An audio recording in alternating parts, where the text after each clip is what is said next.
more than 2x PlayStation to Xbox One sales. I feel like the saving grace for Nintendo just over many, many, many years is that they have such an iconic set of brands and games. Is there a winner-take-all dynamic in the video game console arena?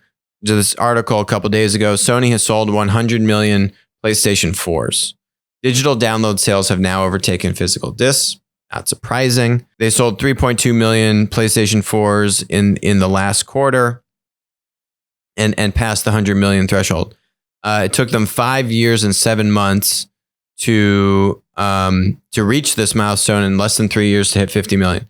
So Xbox is the other big competitor here, but there's also Nintendo. Right. And we've seen these three battle it out for decades. And I think, obviously there aren't just two winners here. It's not like Nintendo is dying on the vine.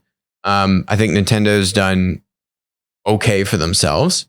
And how is it that these three are able to be supported fairly well? Switch is doing, very well. I think before that, I don't even remember what the name of the one that came before that was that didn't do very well. Right. But I think what you've seen is Nintendo tends to target more of like a niche and different type of customer than, say, the PlayStation, Xbox, which are going more head to head. And I think what you've seen there is that in this round of the consoles, at least, PlayStation has been a huge winner. Xbox is not so much. I think PlayStation has sold far more consoles than Xbox has. Their sales have been much better. And I think for the Xbox One versus PS4 generation, PlayStation has clearly been the beneficiary of that kind of winner take most dynamic. And we'll have to see if that changes as they sort of gear up for the next round of things. You also have companies piling in now to game streaming. PlayStation interestingly is partnering with Microsoft Cloud Services because they realized, they're not a cloud services company. So it'll be interesting to see how this dynamic changes as more games move from I have to own a physical device on premise in my house to essentially cloud streaming of games that you can use through services. Like I think Google has their Stadia, Microsoft has one, PlayStation's going to have one. All these things are kind of the next generation is moving away just from consoles, but I think you're very much going to see a similar winner take all dynamic. Yeah, I mean, but let's look at the consoles here. So it's almost 2x, more than 2x PlayStation to Xbox One sales. Switch has been catching up. Part of my thinking here is, yes, these are platforms in the sense that they're third-party game creators, and then they can have media and all these other things on top of them. But I actually think the amount of producers is much more consolidated than you would see in the App Store. The cost to create a game is much more expensive. There's a lot more consolidation there. And what Nintendo's really been able to do well is have these hits that they own, right? All of the Mario, all of the Super Smash Brothers, Zelda, right? These are all proprietary games.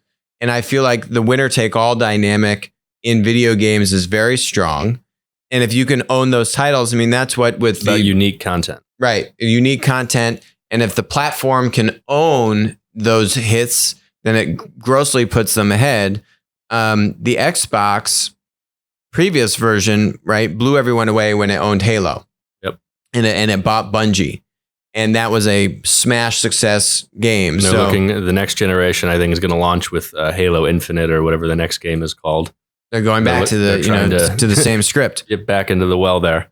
So I think, for Nintendo, I feel like the saving grace for Nintendo just over many, many, many years is that they have such an iconic set of brands and games that consumers identify with. And that just gives you such a leg up when you are really competing against these ultra massive companies, Sony and Microsoft, which are in so many different business lines. One of the things that I think attenuates some of the winner take all dynamic that you see there is you do have a lot of these particularly big studios. An EA would be an example of Blizzard, will create games that they just put them on all the consoles and they're big enough that, the consoles can't say no, they need the games. Right. And so you have a lot of this kind of producers living on multiple platforms at once, which, if that's the case, as a consumer, lessens the actual differentiation between them. So where you see an Xbox or a PlayStation really get ahead, in addition to the actual hardware costs and things that, help inform that dynamic, is when do I get unique content? When do I get games that are just on my console? Those are the things that really help drive who wins this kind of network effects battle.